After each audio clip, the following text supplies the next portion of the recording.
Hey everyone, Beyond Belief here with another incredible episode from the depths of history.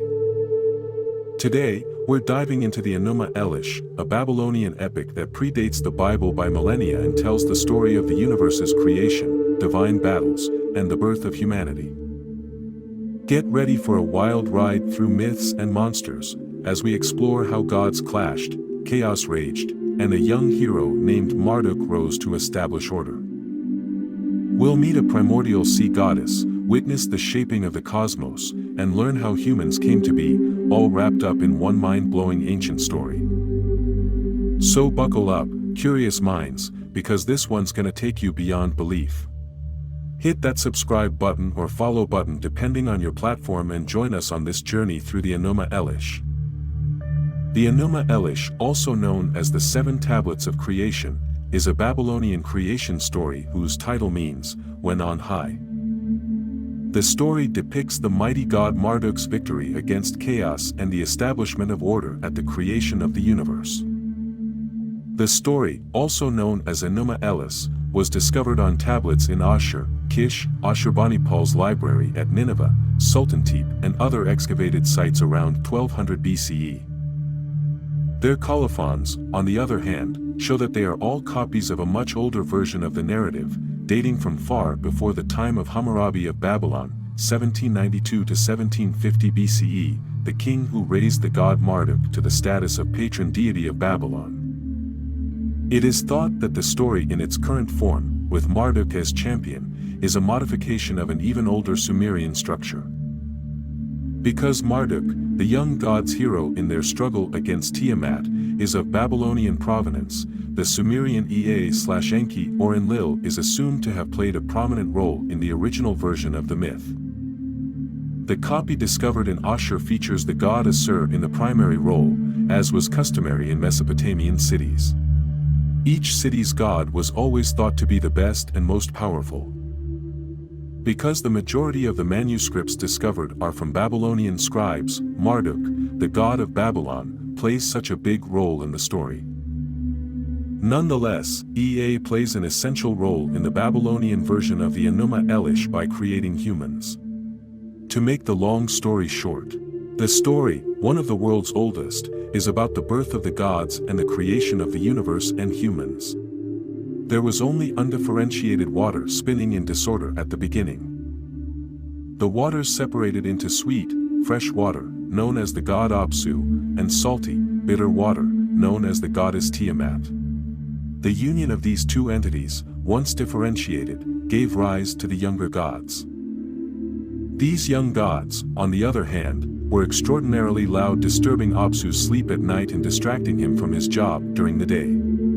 Apsu plans to slay the younger gods on the advice of his vizier, Mummu. Tiamat notifies her eldest son, Enki, often Ea, of their scheme, and he puts Apsu to sleep and murders him. Enki constructs his home from Apsu's ashes. Tiamat, a former supporter of the younger gods, is now outraged that they have murdered her mate. She seeks advice from the god Kingu, who instructs her to wage war on the younger gods. Tiamat bestows upon Kingu the tablets of destiny, which legitimize a god's dominion and control fate, and he proudly wears them as a breastplate. Tiamat harnesses the forces of chaos and produces 11 horrifying monsters to attack her children, with Kingu as her champion. Ea, Enki, and the younger gods fight Tiamat in vain until the champion Marduk rises from among them and promises he will defeat Tiamat. Marduk beats Kingu and kills Tiamat by shooting her with an arrow that splits her in two. The waters of the Tigris and Euphrates rivers spill from her eyes. Marduk constructs the heavens and the earth from Tiamat's body, assigns gods to various responsibilities, and bonds Tiamat's 11 animals to his feet as trophies, too much admiration from the other gods, before placing their images in his new abode. He also obtains the tablets of destiny from Kingu, so legitimizing his rule. Marduk confers with the god Ea, the god of knowledge, after the gods have finished congratulating him for his tremendous triumph and the art of his creation, and decides to construct human beings from the remnants of whichever of the gods persuaded Tiamat to make war. Kingu is tried and executed, and Ea constructs Lulu, the first man, from his blood to assist the gods in their unending duty of upholding order and keeping chaos at bay. According to the story, Ea created mankind on whom he imposed the service of the gods, and set the gods free, Tablet chapter 6 verse 33 to 34. Following that, Marduk arranged the layout of the netherworld and assigned the gods to their respective positions, Tablet chapter 6 verse 43 to 46. The story concludes in Tablet 7 with a lengthy celebration of Marduk's accomplishments. The Enuma Elish would eventually serve as inspiration for the Hebrew scribes who wrote the ancient book of Genesis. Prior to the 19th century, the Bible was supposed to be the oldest book in the world, with entirely original narratives. However, in the mid-19th century, European museums, as well as academic and religious institutions, sponsored excavations in Mesopotamia to locate tangible evidence for historical confirmation of biblical stories.